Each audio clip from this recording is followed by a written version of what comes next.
Create Expectations is the 7th episode of the 3rd season of Wings. This is directed by Ackerman, and as always, there will be spoilers from now as I talk about the episode.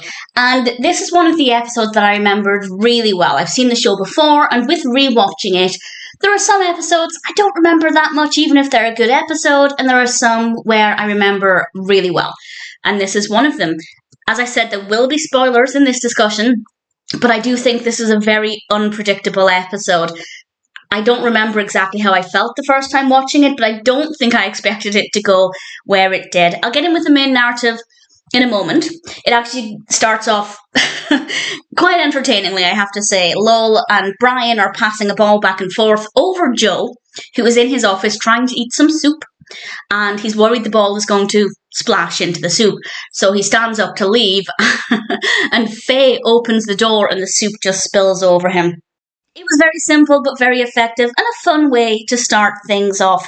There is another tiny part of the narrative where Helen is fed up of everybody trying to get her a date. She keeps saying that Joe dumped her.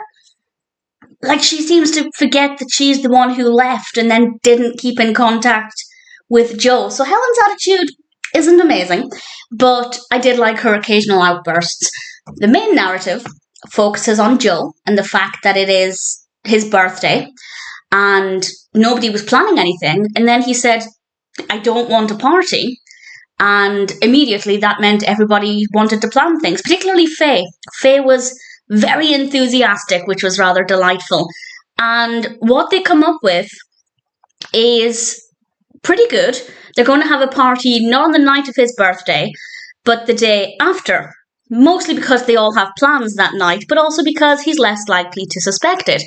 And it just so happens that Joe is receiving a delivery of some aeroplane chairs that evening. And he thinks that, because he's overheard something about the party, he thinks that that delivery is going to be how they're announcing the party. And he thinks that they're going to be inside the crate. And I have to say, it's not the wildest idea, I guess. People jump out of cakes. If you're in an airport, you own an airline. It seems like a logical prank or trick to set up, I guess. And the crate arrives. And it is so well written. The dialogue between Joe and the two guys who drop off this crate, it is so funny. It is brilliantly done. And of course, we have the suspense of, well, are they in the crate? And then Joe pulls the front of the crate off, and it's just airplane chairs, that's all it is. And Joe is clearly disappointed by this. Let's remember, he said he didn't want a party, but he did overhear. So he's confused, he's disappointed, but the people delivering the chairs are even more confused. They're confused about why Joe is confused, that they're just airplane chairs. And Joe has this big outburst, and not with the guys delivering, but with everybody else. And Brian has to tell him, we were planning on something just for the next night. And Joe gets a delivery the next night. And this is the bit that I didn't see coming. I remember being really surprised by this. So even though I knew it was coming this time, I found the suspense to be brilliant, because everybody has decided to gather in this big crate to be delivered to Joe for his birthday. They've got their little party hats on. It's great fun, very well done. And we see the crate moving, and then the crate gets delivered. Brilliant. What could possibly go wrong at this stage? Well, it's the same delivery boy from the last time, who I think is an absolute delight. He's such a fun character.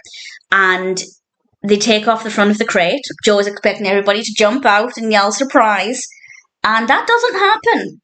We have, I think it was like a refrigerator or something. I can't remember exactly, but there was some kind of appliance or furniture inside the crate. Joe was surprised. The kid delivering the crate was surprised. And the kid realizes that that crate was meant to go to Boston. And we then see the other crate moving, and we realize that everybody else is in a crate on their way to Boston. I don't know how dangerous that would be, but I can't imagine they'd have enough air in that crate for quite a long distance. I don't know how long it takes to get from Nantucket to mainland. Okay, so if it's going by boat, at least today, we're looking at between 1 and 2 hours, depending on the speed of the boat.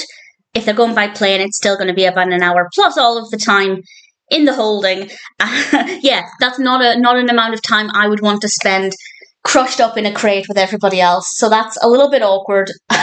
And I kind of wish we got to see the aftermath, actually. I think that would have been quite funny. But it was definitely unexpected, and I really liked that element of surprise. And I had a lot of fun with this episode. As I said, I remembered it really well from the first time I watched it. And I think that's largely because the narrative is really well written, really suspenseful, definitely quite funny. And ultimately, it's a brilliant episode. Needless to say, I'm quite happy with it. I thought that Great Expectations was a really good episode of Wings.